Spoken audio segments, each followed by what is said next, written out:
Jai Radha Madhava Kunja Bihari Jai Radha Madhava Kunja Bihari Radha Madhava Kunja Bihari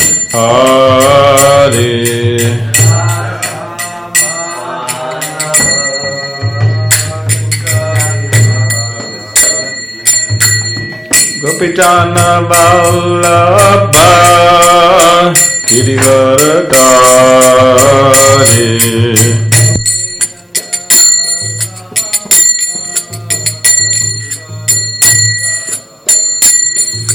Gopijana Vallabha Girivaradari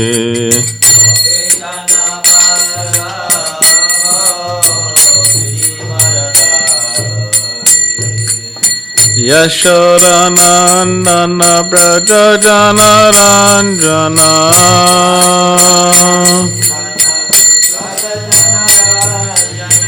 Yashodanandana Brajajana Ranjana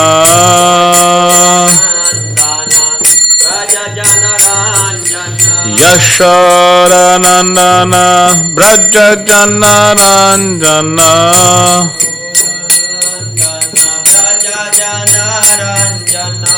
Yamuna Tira Vanachari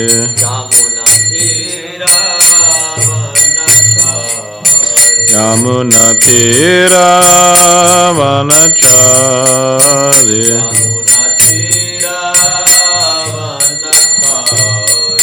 Jai Radha Madhava Kunja Bihari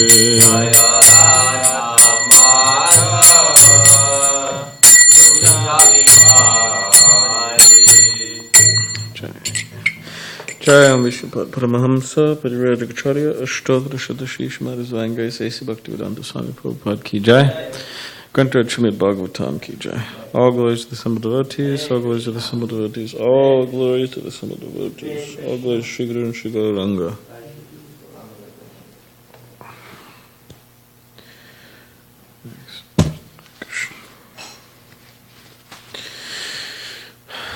Om Namah Bhagavate Vasudevaya. Om Namah Bhagavate Vasudevaya. Seems kind of loud, huh? Om Namah Bhagavate Vasudevaya. Om Namah Bhagavate Vasudevaya. Om Namah Bhagavate Vasudevaya. Om Namah Bhagavate Vasudevaya. Okay, so fourth canto entitled Creation of the Fourth Order, chapter 9. Dhruva Maharaj returns home. Text 12.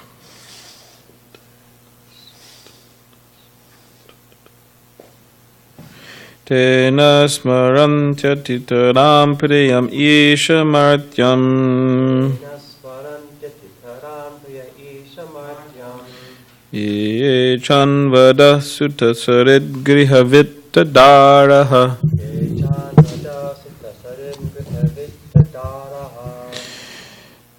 ye tab janaba bhavadiya padaravinda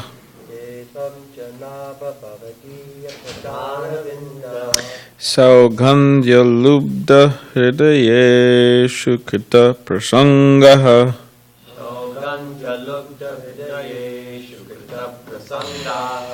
Tena smarantya priyam isha mritmartyam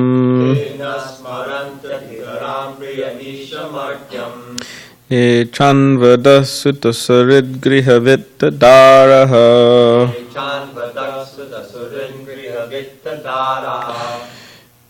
Ye tab janaba bhavadiya padaravinda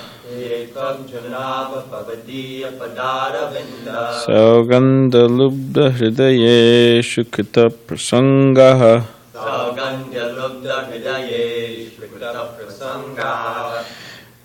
Tena Smaratitara Tena smarant Yatitaram priyam isha martyam Smarantyaram priyam ishamartyam Etan vadasutta saridgriha vittadaraha Etan vadaksutta sarindriha vittadaraha Etabdanabad bhavadiya padaravinda Etvabjanava bhavadiya padaravinda Saugandalubda hridaye shukata prasangaha Saugandya lubda hridaye shukata prasangaha Tena smarante pitaram priyamishamartyam Tena smarantyaram priyam ishamartyam Ye chan vadaktu sasurindriya vittadaraha Ye chan vadaksu dasurindriya vittadaraha Ye tvabjanava pavadiya padaravinda Ye tvabjanava bhavadiya padaravinda Saugandya lubha vidaye sukataprasangaha Saugandya lubda hridaye shukata prasanga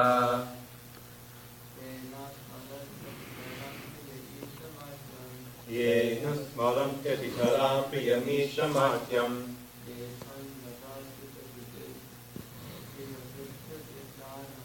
Ye chan vadaktu sasurindriya vittadaraha Ye tvabjanava bhavadiya padaravinda Saugandya lubda hridaye shukata prasanga Tena smarantyaram priya ishamartyam Ye smarante pitaram priyamishamartyam Ye chan vada sudasurindriha vittadaraha Ye chan vadaktu sudasurindriha vittadaraha Ye tam janava bhavadiya padaravinda Ye tvabjanava bhavadiya padaravinda Saugandya lubda hridaye shukata prasangaha Saugandya lubda hridaye shukata prasangaha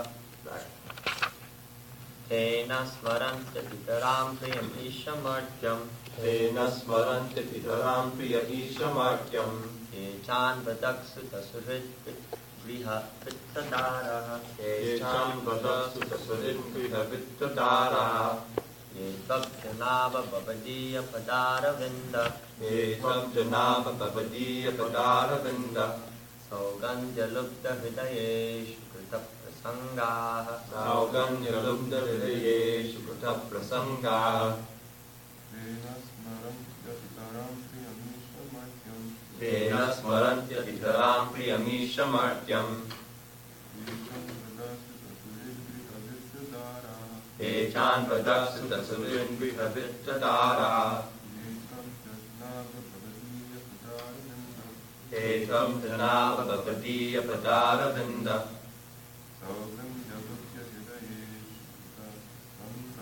Saugandya lubda hridaye shukata prasangaha All right. Okay. Word by word. Translation. Te. They. Na. Te. They, right? It's close. Never. Smaranti. Remember it. Ti taram. Highly. Priyam. Dear. Isha. O Lord. Martyam. Material body. Yea. They who. Cha. Also. Anu. In relationship with. Adaha. That. Sutta. Sons. Sarit. Friends. Griha. Home. Vitta. Wealth. Daraha. And wife. Yea. Those who. Two. Then. Abjanaba. O Lord, who have a lotus navel. Bhavadiya. Of your. Pada Aravinda. Lotus feet. Sugandha. The fragrance. Lubda. Sugandhya. The fragrance. Lubda. have achieved. Hrideshu. Hrideshu. With devotees whose hearts. Krita prasangaha. Have association. Okay. O Lord, who have a lotus navel. Okay. Oh, has, yeah. Okay. If a person happens to associate with a devotee whose heart always hankers after your lotus feet, seeking always their fragrance, he is never attached to the material body or in a bodily relationship to offspring, children, friends, home, wealth, and wife, which are very, very dear to materialistic persons. Indeed, he does not care for them. Purport. A special advantage in devotional service is that devotees not only enjoy the transcendental pastimes of the Lord by hearing and chanting and glorifying them, but also are not very much attached to their bodies, unlike the yogis, who are too attached to the body and who think that by performing bodily gymnastic exercises, they will advance in spiritual consciousness. Yogis are generally not very much interested in devotional service. They want to regulate the breathing process. This is simply a bodily concern. Here Dhruva Maharaj plainly says that a devotee has no more bodily interest. He knows that he is not the body. From the very beginning, therefore, without wasting time in bodily exercises, a devotee searches out a pure devotee, and simply by his association becomes more advanced in spiritual consciousness than any yogi. Because a devotee knows that he is not the body, he is never affected by bodily happiness or distress. He is not interested in bodily relationships with wife, children, home, bank balance, etc., or in the distress and happiness which come from these things. This is the special advantage of being a devotee. This status of life is possible only when a person is interested and associated with the pure devotee, who always enjoys the fragrance of the lotus feet of the Lord. Om Genitim Dandasya Gananjana Shalakaya Chakshulan Meditam Yena Tasmai Shri Gurave Namaha Kam Karirvachalam Pangam Langai Tegadim Kripatamaham Vande Shri Gurun Dinataranam Vanchaka Padurvishta Kripasandivevicha Patitanam Pavanebhyo Vaishnavebhyo Namo Namaha Shri Krishna Chaitanya Prabhu Nityananda Shri Advaita Gadadhar Shivasari Gaura Bhaktivinoda Hare Krishna Krishna Krishna Hare Hare Hare Rama Rama Rama Hare Hare.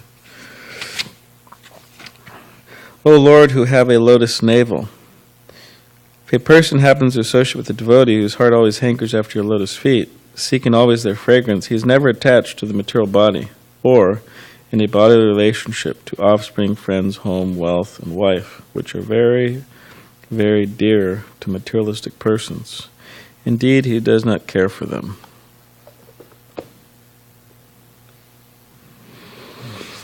So there's a statement by Lord Brahma in the 10th canto that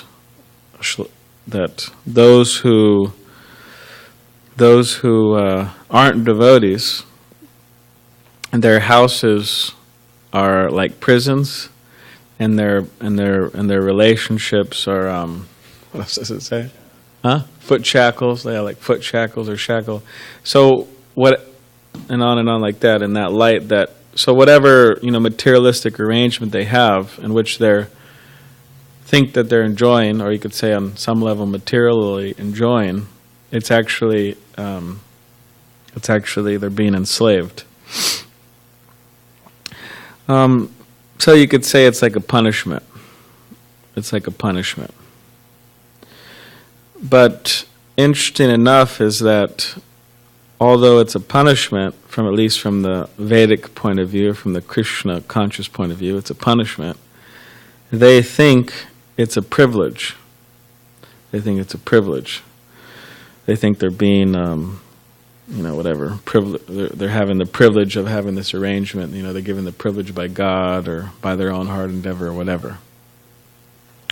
And if you if we think of the word punishment, it means suffering, it means pain, and being inflicted on a person, right, for doing something wrong. You're punished.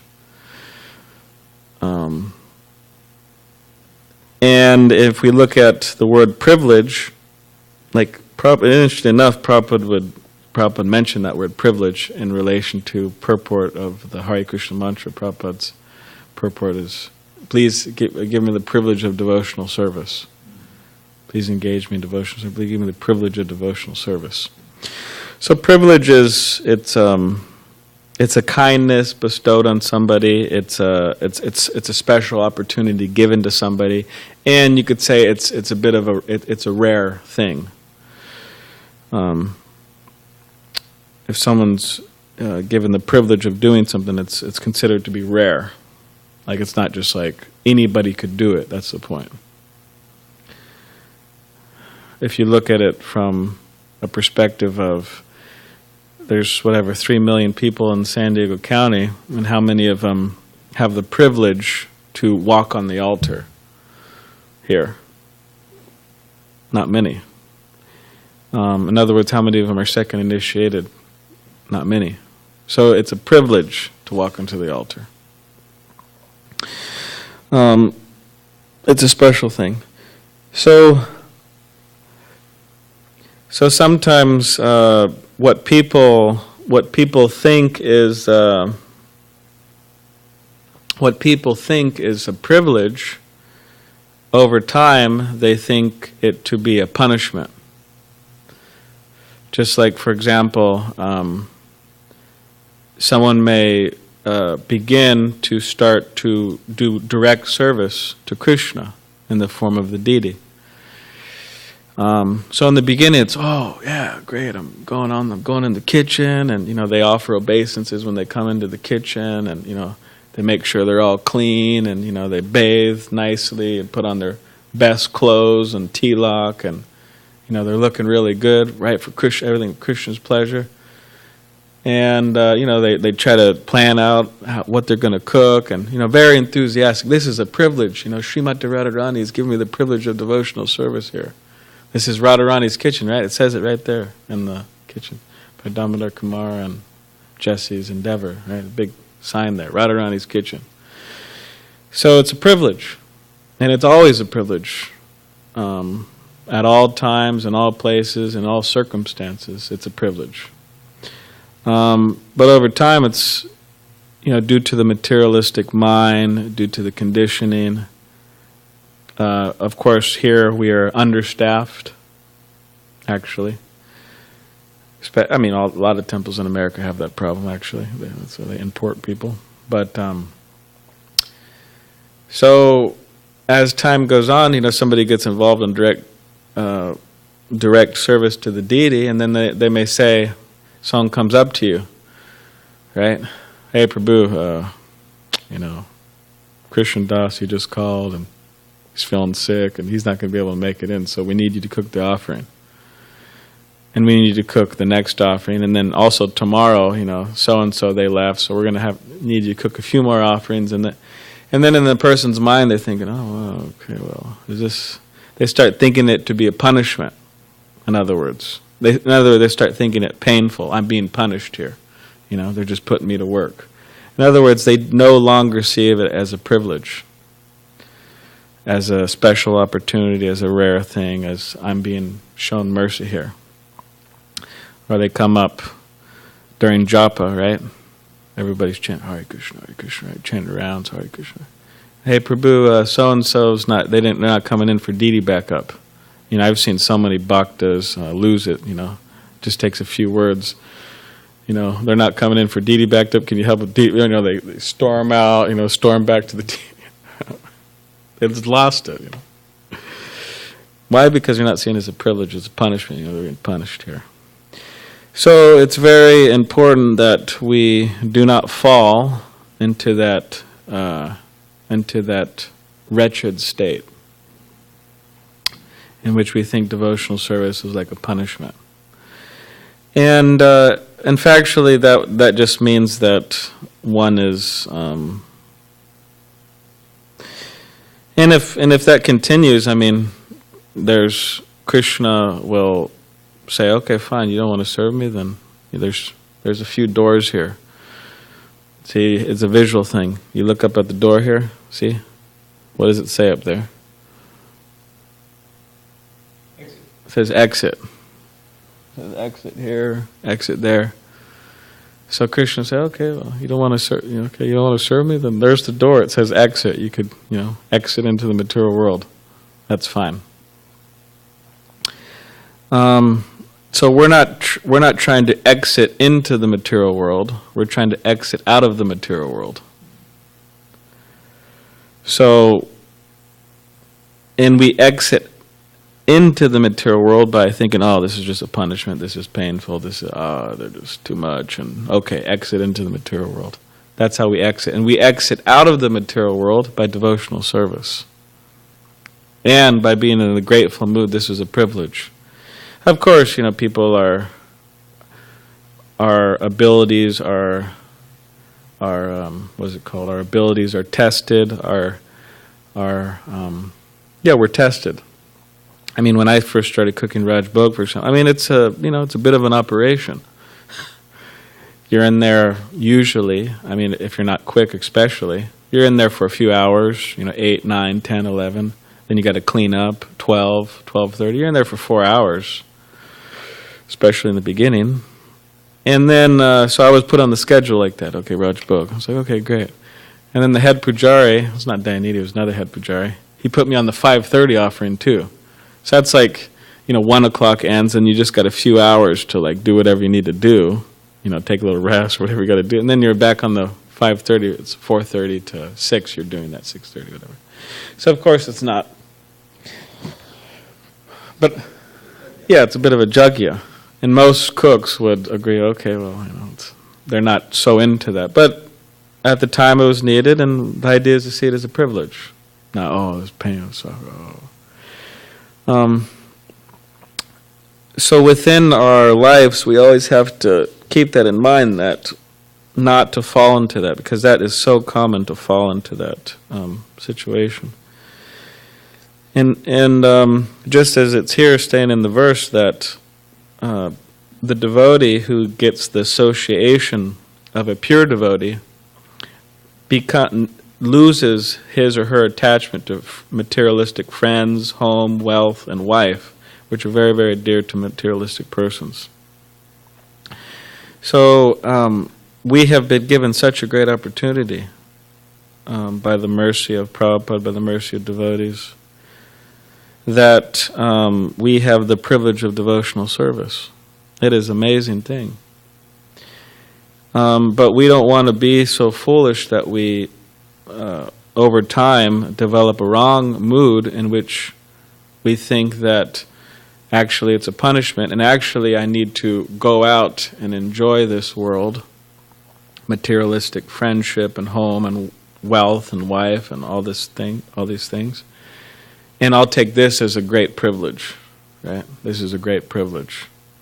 But Dhruva Maharaj is here in the verse, and he's praying that, no, it's not a privilege.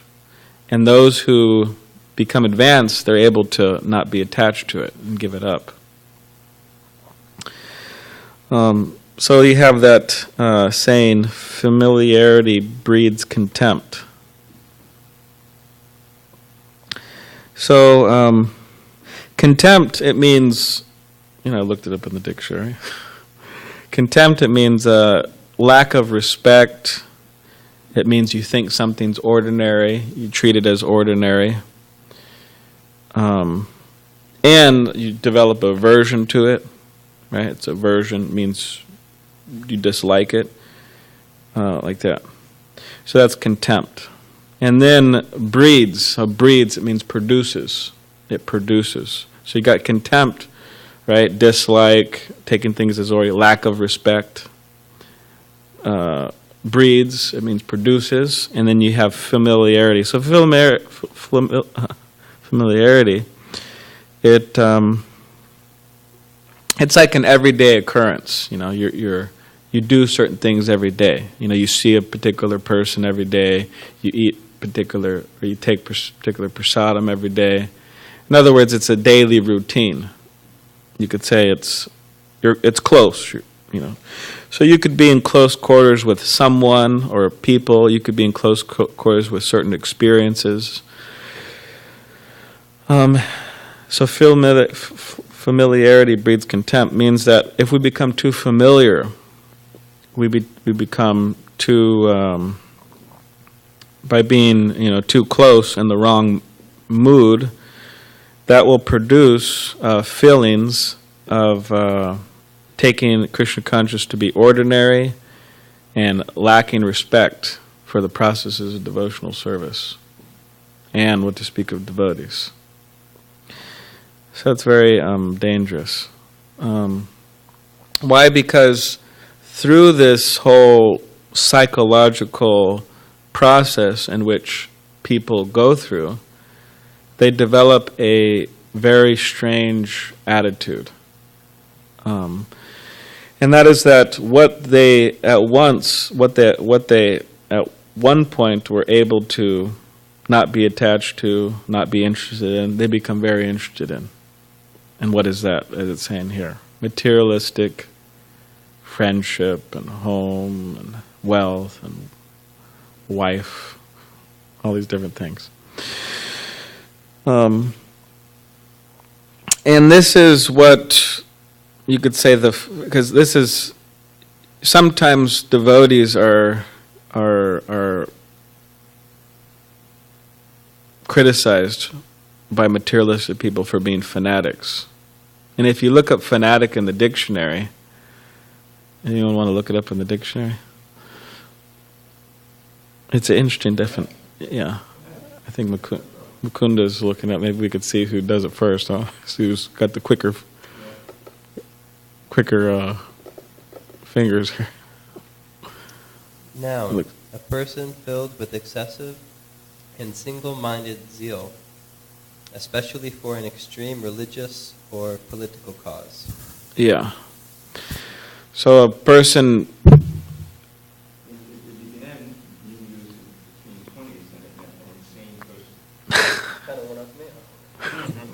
an insane person, or a person who has this one-pointed single zeal, this enthusiasm, which in different dictionaries it is said to be irrational,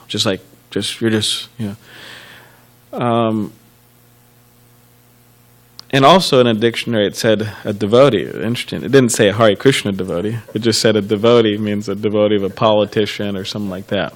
Mad, enthusiastic, inspired by God. Mad, enthusiastic.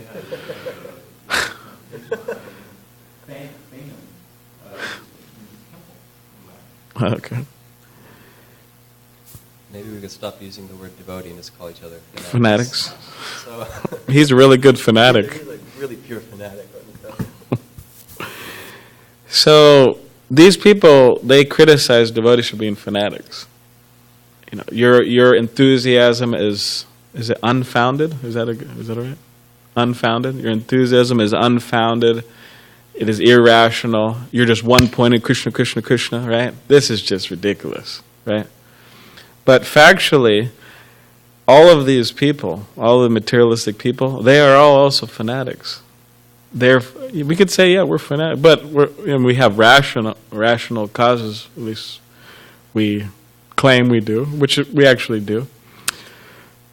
But they are fanatics of the illusory energy. And they all have their things they're fanatical about, whether it's a movie star or a politician or on and on and on.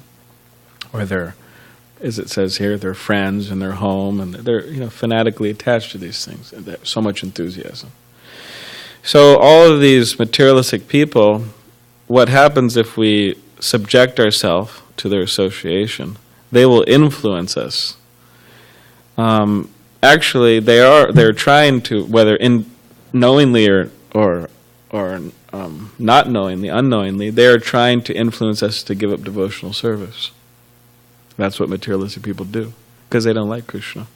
They don't like the process of devotional service. They think it's a punishment. Actually, Srila Prabhupada, when he was in India, there was these people, and they were said that being in the temple, it's like being in prison. And interesting enough, I mean, on another note, but Prabhupada would sometimes, in his letters, he would refer to the temple residents as inmates. Inmates. So then they brought that to Prabhupada's attention. Oh, Prabhupada, they're saying that, it's like prison in here. And Prabhupada said, no. He said, this is beyond these walls, means beyond the temple walls. He said, that's prison. Of course, it's Vaikuntha, right? So, so people are, so people are influenced as knowingly or unknowingly to give devotional service. So you have the external forces, right? And then you have who may try to convince us, knowingly or unknowingly, to give devotional service. Also our family members sometimes, they write, oh, what are you doing with your life? Why don't you just move out? And, get married, be like everybody else, get a job, get married. What are you doing? Like me, I've almost been in the temple. After this year, it'll be 13 years in the temple. And 10 years, I'll be initiated in a month, or soon, 2 months. It'll be 10 years, my 10-year anniversary, so we'll have a big party. Not because of me, but just for an excuse to have a party. That's how devotees are, right? That's how the materialists operate, right? They use Halloween, they use New Year's, they use everything as an excuse for them to have a party. And devotees are also like for Krishna conscious parties. So people, they ask. Actually, thank God, I don't have many family members. I actually don't have any family members bother me about this, but they do ask people, oh, what have you been doing with all your time? What have you achieved? Right? What have you done with yourself, for the world? So of course this is completely mundane, and they are only thinking of the material body and the sense gratification and happiness in that light. So, and as Srila Prabhupada said, we read the other night that Srila Prabhupada, one disciple brought this up to Prabhupada's attention, that my parents will criticize me, well, what have you done? What good are you doing for the world? So Prabhupada said that, the example is given that there was a man in the hospital and he was fasting for 3 days. And then if another man goes there and he says, oh, you look so, you look so tired and you look like you need some food and you must be starving, right? And the guy says, yeah, I'm starving. And then he goes down to the lobby and gets the guy a sandwich and brings it up. And here, have a sandwich. And the guy, oh, thank you so much. And then the physician comes in. And he says, what on earth are you doing? This person needs to be starving for his health condition. And you're feeding him. We're going to punish you. We're going to penalize you for this. It's a crime. You're overstepping the physician and doing something dangerous for the patient. So that's what Prabhupada said. He said that you don't know what is good. That you're thinking that whatever it may be, sense gratification or becoming comfortable in this world, on and on and on, whatever materialistic programs people try to help people with, you're thinking that's good. You're thinking that's good, but it's not good. You're actually harming the person. You're harming the person. So we are doing good for ourselves by becoming connected with Krishna and then helping people become connected with Krishna. That's the highest good. And anything aside from that is actually violence towards people. So in the name of goodness, in the name of goodness, in the name of so many different programs and isms, people are just harming people while they think they're doing good for them. So the idea is that we don't want to be convinced by the fanatics of Maya, the fanatic fans of Maya. We don't want to be convinced by our own anartas, by our own material conditioning, by our own weakness, that we should give up the process of Krishna consciousness. But we want to be more and more convinced by the pure devotees. So this is what the purport in the verse is saying, that by association of pure devotees, one will be one will be able to give up all these mundane attachments, which are causes of suffering. And therefore, what is Prabhupada saying in the purport? He says that a devotee searches out a pure devotee, and simply by his association becomes more advanced in spiritual consciousness. This special advantage of being devoted, this status of life is possible only when a person is interested in associating with a pure devotee who always enjoys the fragrance of the lotus feet of the Lord. So we have to find somebody. It's very easy to find somebody addicted to Maya. You just walk out the door, exit the door, and there's a whole world full of people addicted to Maya. It's nothing surprising. It's not easy to find. But to find somebody addicted to Krishna, that may be more difficult. But we have to find somebody who's addicted to Krishna, or find some devotees who are addicted to Krishna, and then associate with them. Because by their addiction, we will become addicts too.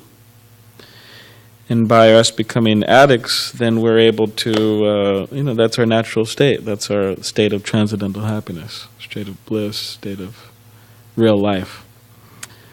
So there's many addicts, Krishna addicts around. We just have to find them and associate with them. And in this way, we're able to achieve what Dhruva Maharaj is saying here, that we do not care for the normal worldly concerns of this world. All right. So, does anyone have any questions?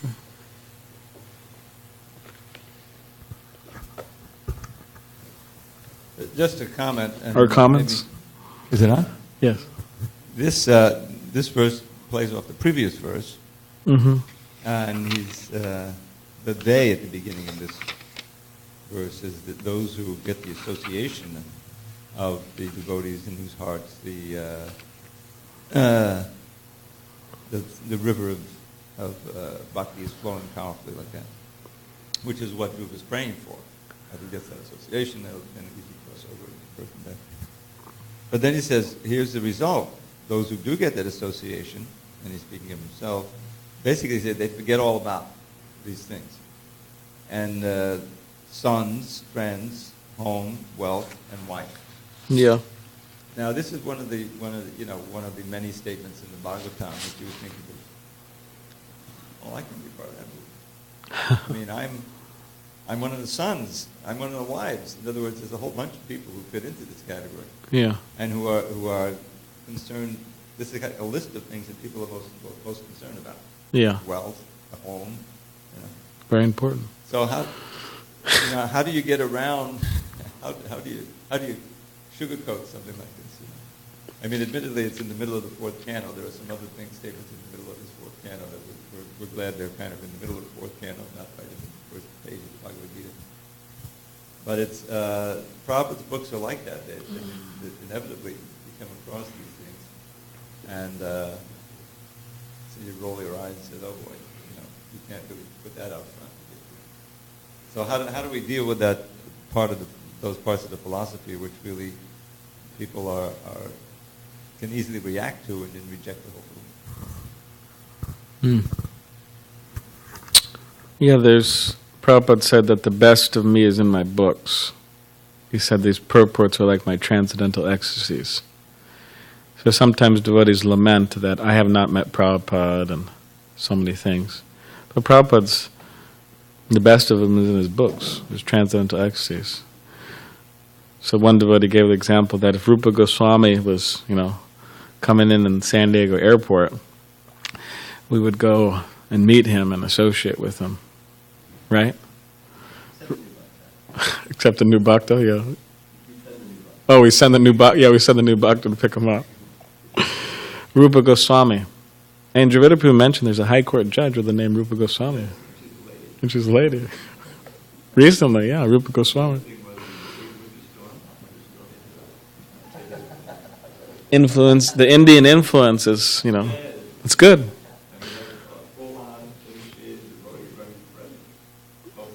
Yeah.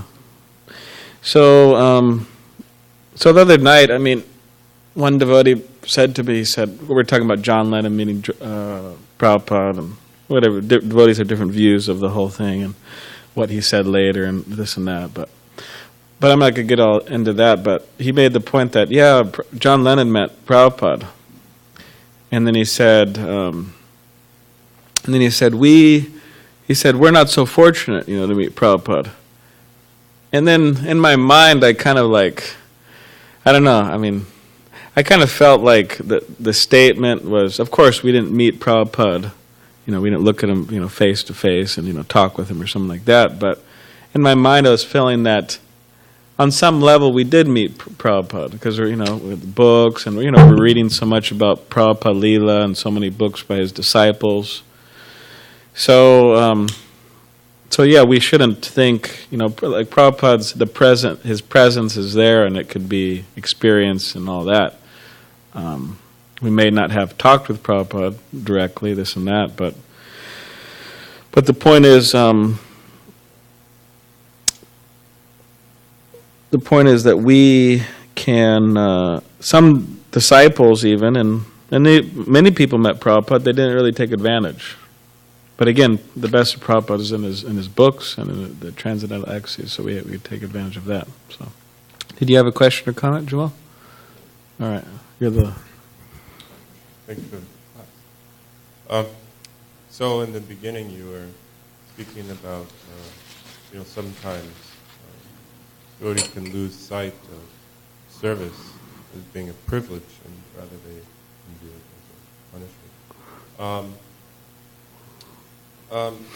And go ahead on books, it's your punishment.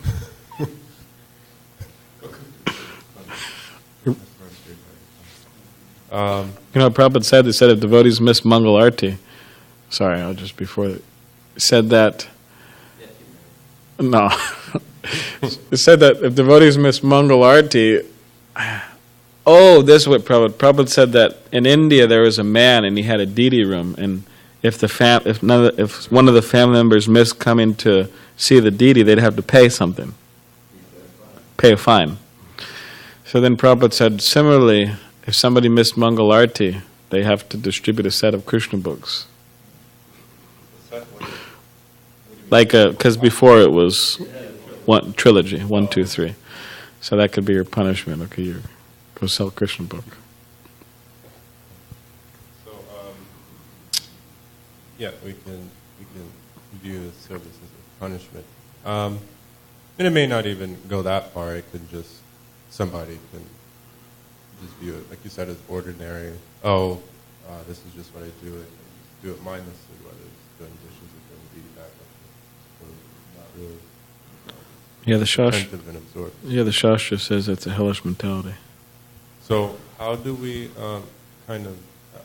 practically keep this attitude of our services, our daily services, being ever fresh, for the sake of us not losing taste and service, for the sake of Krishna? Yeah. Well, one thing is that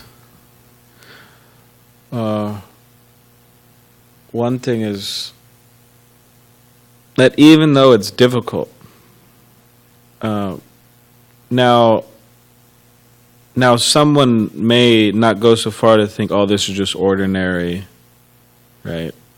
And this is punishment. This is just terrible. This is painful. This service I'm doing. I'm on the altar and I don't want to be here. I want to be somewhere else. I'm cooking a lot.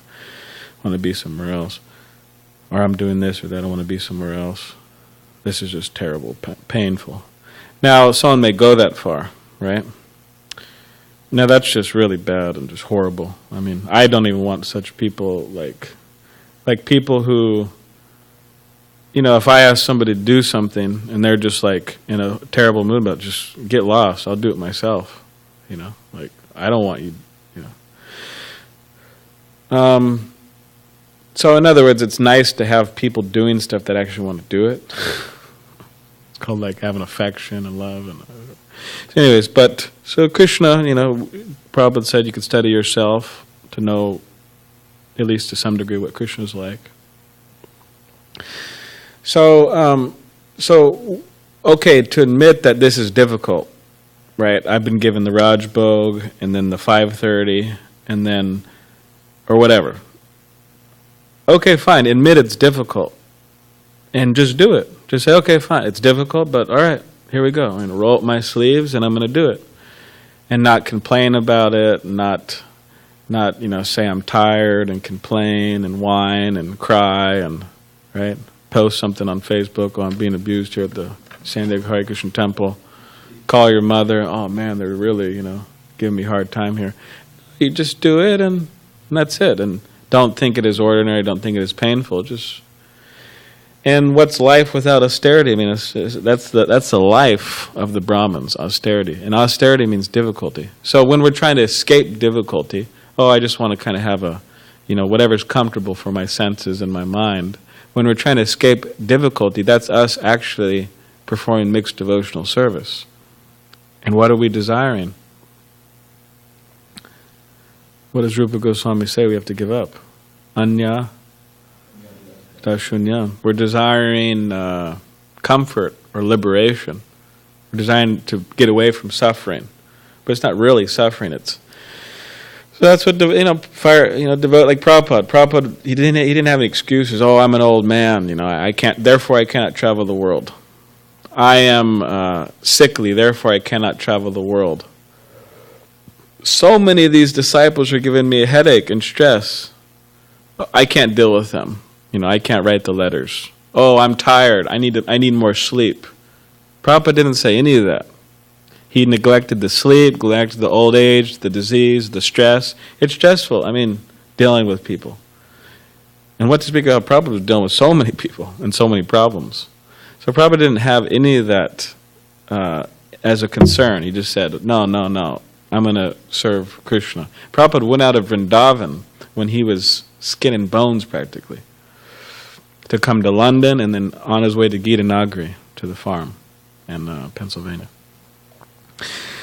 He didn't make it there. He went back from London. But so we have to become like that, at least to some degree. Wow. We're talking about all these far out things, but we're just talking about cooking another offering.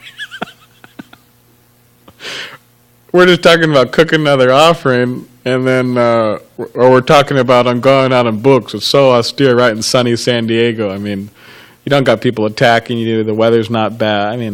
So in other words, the level of our austerities is, or like my spiritual master, His Holiness Giri Swami. Well, the stuff he dealt with for so many years in Juhu and all the problems. There's a book coming out soon, so we get a better idea of it. It was austere. Difficult, like extremely difficult. Devotees were blooping left and right from that. With all respect, rightly so. Difficult.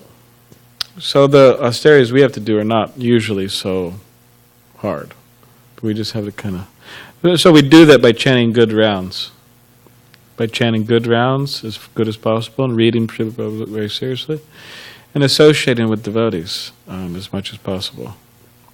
So, all right. Srimadbhagavatam ki jai.